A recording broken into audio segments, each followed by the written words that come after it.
Bom dia, alunos. Meu nome é Marcos Vinícius, sou professor de vocês de língua portuguesa e hoje vamos apresentar sobre um tema muito interessante e gostaria da participação de todos vocês, alunos. Vamos estudar sobre variação linguística. Então, nós vamos iniciar a aula de hoje. Alguém sabe me dizer o que se trata variação linguística? Vou colocar para vocês aqui uma descrição rápida de o que se trata a variação linguística. A variação linguística é um fenômeno que acontece com a língua e pode ser compreendida por intermédio das variações históricas. Vamos citar aqui alguma variação linguística histórica do português falado no início do Brasil, né, quando houve a colonização dos portugueses, e o português falado hoje. Então, houve uma variação da língua portuguesa nessa época. E regionais. O que nós podemos citar de regionais? Regionais é o português falado em diversas regiões do Brasil. Nós temos o português falado em Minas Gerais, o português falado no Rio Grande do Sul, o português do Nordeste. Então, todos eles têm a sua peculiaridade, ou seja, cada um tem o seu jeito de falar, né? Nós podemos citar também a classe social do falante. Então, pessoas que têm uma classe social melhor, eles desenvolvem um português de melhor qualidade, um português mais culto, né? E o grau de formalidade do contexto da comunicação, ou seja, dependendo do local onde você se encontra, você tem que utilizar um português de forma mais culta. E dependendo do local, se você está entre os amigos, você pode usar um português mais coloquial. Então, isso é uma variação da língua, né? Em um mesmo país, com um único idioma oficial, a língua pode sofrer diversas alterações feitas por seus falantes. É importante observar, gente, que toda variação linguística é adequada para atender às necessidades comunicativas, conectivas do falante. Assim, quando julgamos errada determinada variedade, estamos emitindo um juízo de valor sobre os seus falantes e, portanto, agindo com preconceito linguístico. Isso é uma coisa bastante interessante. Vamos dar continuidade a nossa aula e vamos falar agora sobre o que vocês já ouviram falar da nossa língua materna. Isso é uma coisa bastante interessante que eu gosto de falar. Todos falam que a nossa língua é uma língua muito difícil, que o Brasil é um país grande, mas, apesar disso, falamos uma única língua, sim. Nós falamos uma única língua, mas sempre com variações, como eu falei para vocês. A variação das regiões do Brasil, que o país é muito grande, então tem diversos tipos de variação linguística dentro do país. O português de hoje é pior do que de antigamente? Não, houve alterações na língua durante o transcorrer do tempo.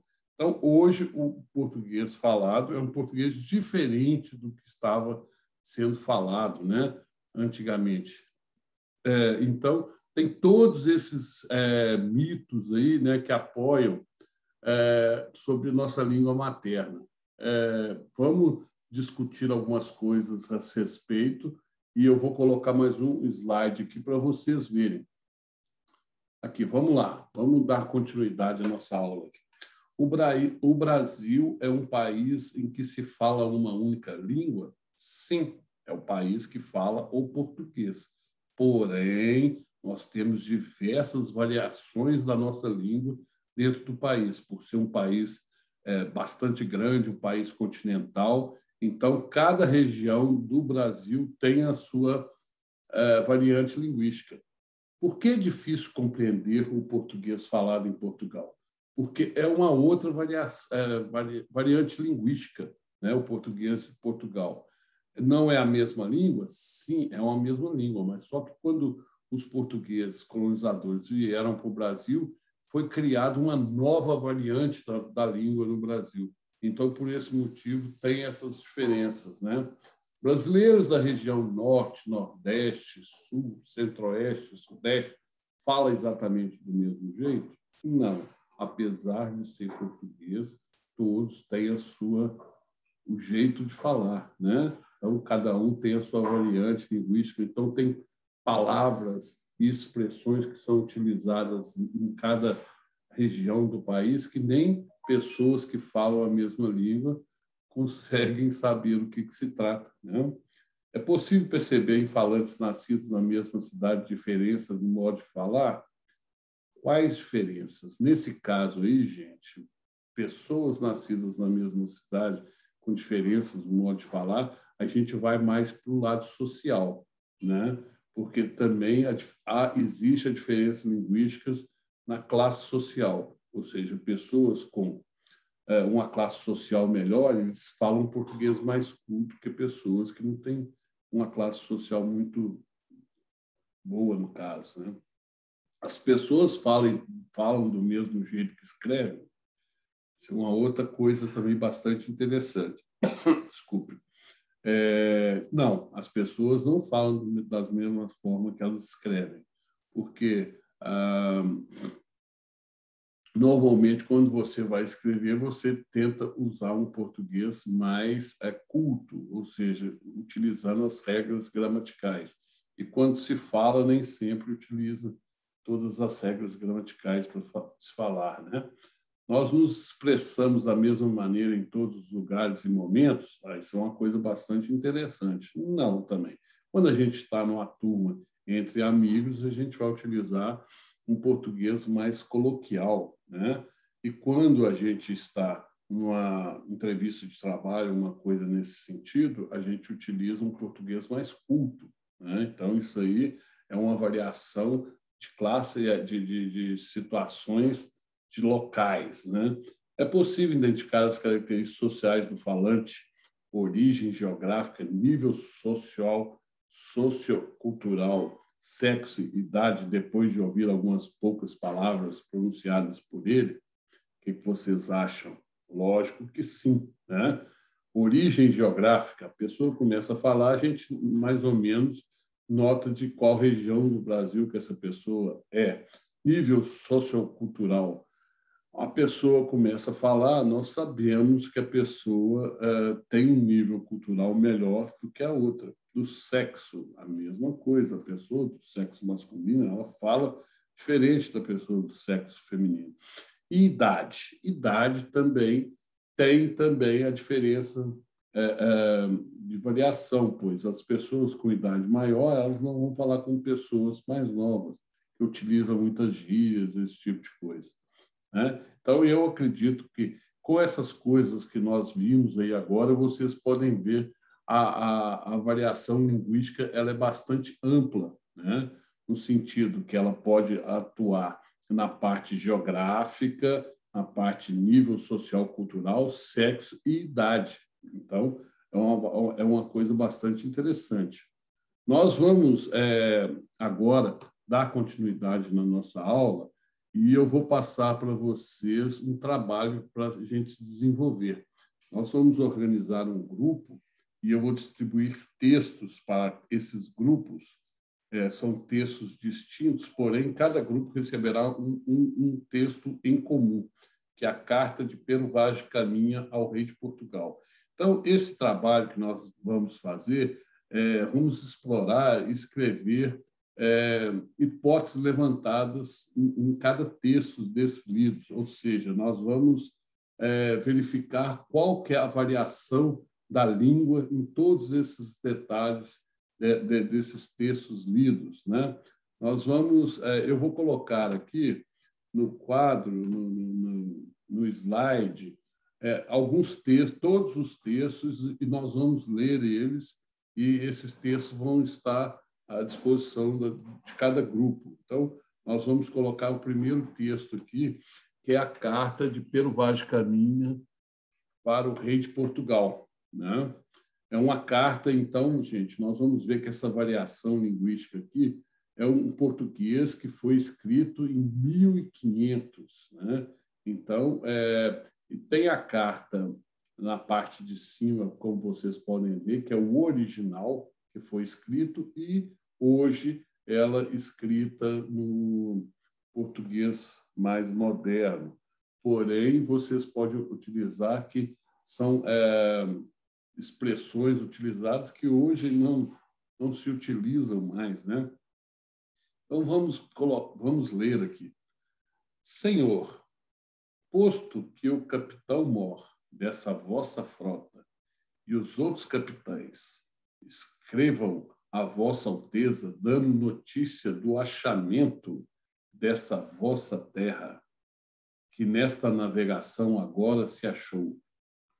Não deixarei também de dar conta disso a vossa alteza, da melhor maneira que eu puder, ainda que, para o bem contar e falar, o saiba fazer pior que todos. Ou seja, é uma carta escrita pelo Vaz de Caminha ao rei, e vocês podem ver que toda a utilização de um português totalmente diferente do que nós estamos acostumados hoje, né? Então, isso aí é uma variação que existiu na língua de 1500 para cá. Então, vocês podem ver que o português utilizado naquela época era um português bastante diferente do que a gente utiliza hoje, né? Nós vamos dar continuidade depois, também falando que o texto original, se comparado ao texto adaptado para o português moderno, dá dicas, né? Dá pistas que a língua portuguesa ela mudou bastante de 1500 para cá, né? Vamos agora dar continuidade na nossa aula com uma carta, né? Essa carta é uma carta de Olavo para a Amélia, e essa carta ela foi publicada no livro Cartas do Coração, uma antologia do amor, organizado por Elizabeth Orsini em 1999. Então, nós vamos ler uma carta, isso aí é de um texto de um livro de Olavo Bilac, né? Então, nós vamos ver aqui.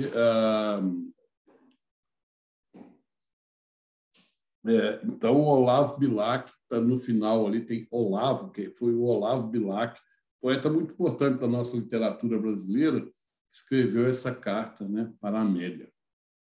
Então, vamos ver vamos ler essa carta para vocês terem conhecimento também. Amo-te, amo-te. Como é bom poder, enfim, dizer o que nos enchia o coração. Amo-te, amo-te.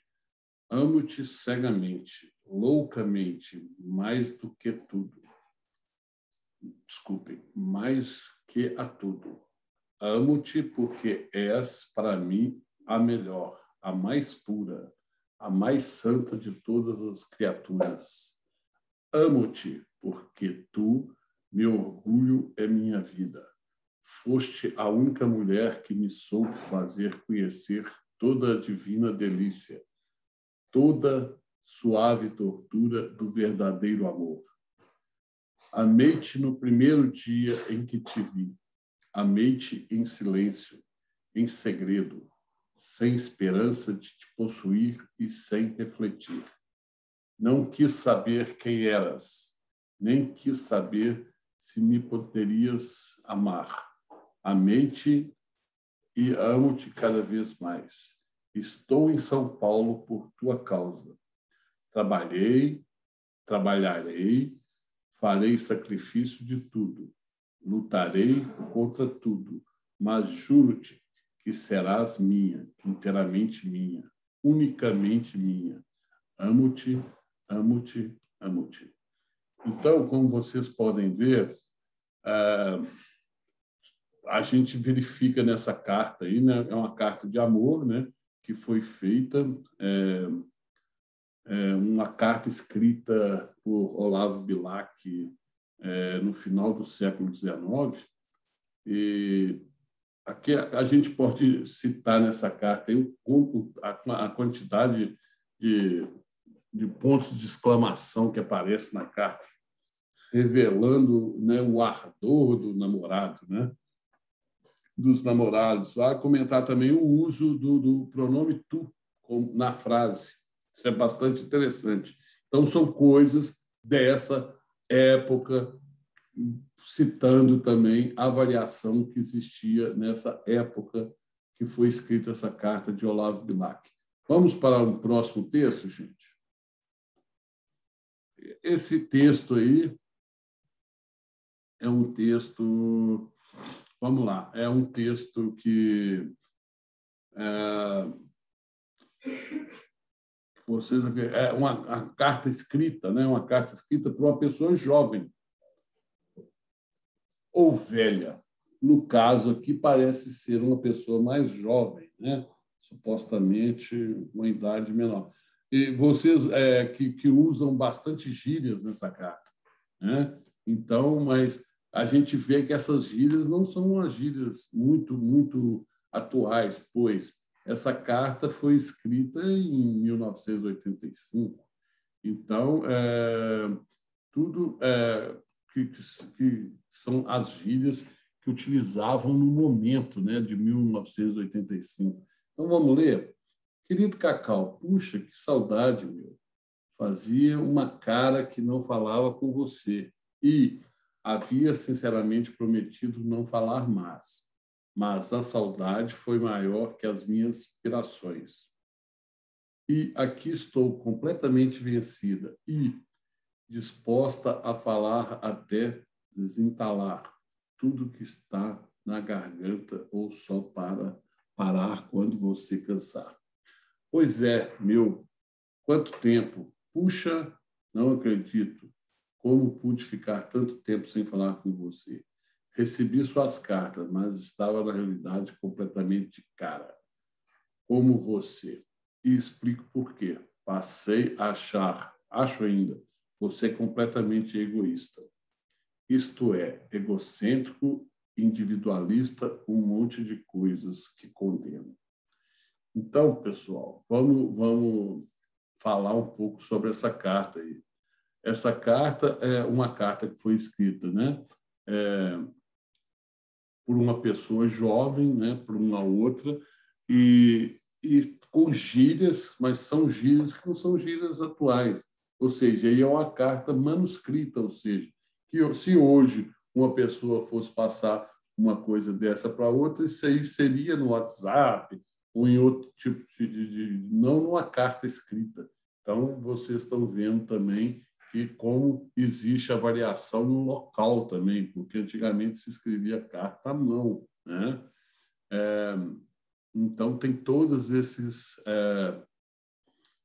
pormenores aí nessa variação. Agora vamos ver um outro, último texto, né? Último texto que é uma carta de solicitação, né? Para reivindicar alguma coisa. Então, é uma carta que está sendo dirigida da Associação dos Moradores para o subprefeito da região, né? Do município de São Paulo, a região da Pompeia. Vamos ler essa carta? Ilustríssimo senhor José da Costa Antunes, subprefeito da região da Pompeia, município de São Paulo. Então, vocês podem ver aí que o ilustríssimo senhor, né, Vossa Senhoria, né, conta que a carta é uma carta de solicitação, né, e uma carta para reivindicar alguma coisa. Então, ela tem toda a formalidade que uma carta desse sentido necessita, né? A Associação dos Moradores da Vila Anglo-Brasileira vem respeitosamente à presença de Vossa Senhoria informar que a Praça das Três Nascentes, localizada em nosso bairro, encontra-se em situação de abandono, tomada pelo mato, sem iluminação e servindo apenas como depósito de lixo e para aglutinação de marginais e usuários de entorpecentes. Todos esses fatos impedem a sua utilização pelos cidadãos dessa cidade, e especialmente causam grandes problemas aos moradores do bairro. Dessa forma, vimos, por meio dessa, solicitar imediatas providências no sentido de que seja realizada a revitalização da praça, com as obras e serviços que se fizerem necessários. Certos do atendimento da solicitação, permanecemos no aguardo de um posicionamento oficial. Aí tem lá a data, as pessoas, a pessoa que assinou, que é o presidente da Associação dos Moradores, e aí continua. Então, dessa forma, essa carta vem formalizar uma solicitação, né, dos moradores. Então, é utilizado uma linguagem toda formal para esse tipo de carta, né? Em consequência, escolhemos palavras e expressões mais adequadas a essa situação, né? Então, gente, vocês vão estar todos esse material aí, a gente vai estar discutindo sobre esse material e eu gostaria de falar com vocês sobre essas cartas, né? Vamos analisar essas cartas e mostrar de quais maneiras a mudança e a variação pode acontecer, né? Então, eu gostaria que vocês registrassem a contribuição de vocês. Eu esperava que vocês percebam que a língua pode mudar no tempo e variar no espaço geográfico, né? A língua pode também, em um mesmo espaço, variar em função da inserção social dos interlocutores ou do grau de intimidade entre eles. Então, tudo isso aí é relacionado com a variação linguística. Então, toda a língua, gente, está irremediavelmente sujeita à variação e mudança. Eu acredito que com isso, tudo que nós vimos aqui hoje, vocês têm um maior conhecimento sobre variação linguística. E uma coisa muito interessante que nós temos que saber que a variação linguística, toda a língua é irremediavelmente sujeita a uma variação e mudança. Então, foi aquilo que eu falei lá no começo para vocês, que toda a língua, que variação linguística, ela está compreendida por intermédio das variações históricas, regionais, classes sociais do falante, grau de formalidade do contexto. Então, todas essas cartas que nós vimos aí, tem tudo sobre isso. Temos a carta de Pero Vaz de Caminha, que é uma carta que foi escrita em 1500, né? Que tem todo um português daquela época. Tem uma carta de amor de Olavo Bilac, que foi escrita em 1900. Tem uma carta para Cacau, que foi escrita em 1985, que é uma carta que utilizava toda uma gíria daquela época, uma carta que foi manuscrita à mão, né? Então, são coisas daquela época, e também uma carta mais formal, que é uma carta reivindicando uma mudança